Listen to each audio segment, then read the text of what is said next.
रामकृष्ण हरी. आज आपण या व्हिडिओमध्ये संत ज्ञानेश्वर महाराज कृत हरिपाठ याविषयी माहिती घेणार आहोत. हरिपाठ हा 27 अभंगांचा असून हरिपाठाचा विषय हरिहरी म्हणणे असा सोपा आहे.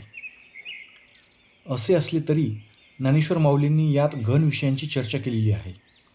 उदाहरणार्थ भक्ती व अद्वैत, सगुण व निर्गुण, ज्ञान, आत्म्याचे ऐक्य, उन्मनी अवस्था, समाधी अवस्था इत्यादी. हरिहरी म्हणणे याचा अर्थ काहीही न करता कालक्षेप करणे असा मुळीच नाही, तर हरी या नामास विशेष महत्त्व आहे. हरिपाठ हा दिसावयास सोपा परंतु गहन अर्थाने भरलेला ग्रंथ आहे. हरिपाठ म्हणजे हरिनामाचे पठण होय. हरी या शब्दाचा शब्दशः अर्थ पिंगट रंगाचा अथवा अग्नी होय. तसेच हरी म्हणजे सर्व दुःखाचे हरण करणारा तो हरी असा अर्थ आहे. महर्षी नारद मुनींनी कली कल्मश धुवून टाकणारे नारायणाचे षोडशकलात्मक नाम म्हणून पुढील मंत्र सांगितला आहे.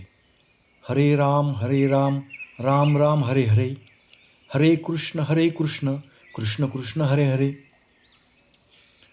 त्रिकाल संध्येतील 24 नावातील एक नाव हरी आहे. अद्वैत मत संस्थापक श्रीमद शंकराचार्य यांच्या 42 श्लोक असलेल्या हरिमिळे स्तोत्रातील मुख्य नाव हरी आहे. संत तुकाराम महाराजांना त्यांचे गुरु श्री बाबाजी चैतन्य यांच्याकडून मिळालेला गुरुमंत्र म्हणजे रामकृष्ण हरी होय. संत तुकाराम महाराज याबद्दल म्हणतात, रामकृष्ण हरी विठ्ठल केशवा, मंत्र हा जपावा सर्व काळ. सामान्य माणसे संसारात त्रस्त झाली व व्यावहारिक उपाययोजनेने ते दुःख दूर होत नाही असे दिसले की मग देवाकडे धाव घेतात. माणूस सुखाचे दिवस असताना देवाला क्वचितच हाक मारतो. याविषयी संत तुकाराम महाराज म्हणतात, विठ्ठल सुखा विठ्ठल दुखा तुकया मुखी विठ्ठल.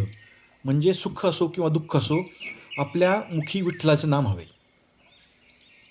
हरी या नावास वारकरी संप्रदायामध्ये विठ्ठल या नामाइतकेच महत्त्व आहे. आपल्या सर्वांना वारकरी जयघोष माहिती आहे. पुंडलिक वरदा श्री हरी विठ्ठल हा सर्वप्रसिद्ध आहे. वारकरी संप्रदायातील 5 मुख्य संतांनी हरिपाठ म्हणून वेगळी लहान प्रकरणे रचली आहेत. ते पंचरत्नी हरिपाठ या नावांनी ओळखले जातात. मात्र यापैकी संत ज्ञानेश्वर महाराज कृत हरिपाठ हा सर्वांना परिचित आहे. वारकऱ्यांसाठी हरिपाठ म्हणजे द्विजांप्रमाणे त्रिकाल संध्या सारखे महत्त्वपूर्ण आहे. आपण हरिपाठाचा अधिक विचार करू, तेवढा अधिक अभ्यास करू, चिंतन मनन करू, तितका अधिक गहन अर्थ आपल्याला कळतो. हरिपाठामध्ये भक्तियोग, ज्ञानयोग, योगशास्त्र इत्यादी प्रमेय आहेत. समुद्राहून खोल आणि गगनाहून व्यापक असा भावार्थ ज्ञानेश्वर माऊलींनी हरिपाठ या ग्रंथात सांगितला आहे. वरील सर्व बाबींचा सारासार विचार करता आपणही हरिनाम पठणाचा दृढ संकल्प करूयात.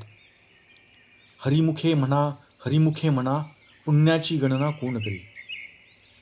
जय जय रामकृष्ण हरी.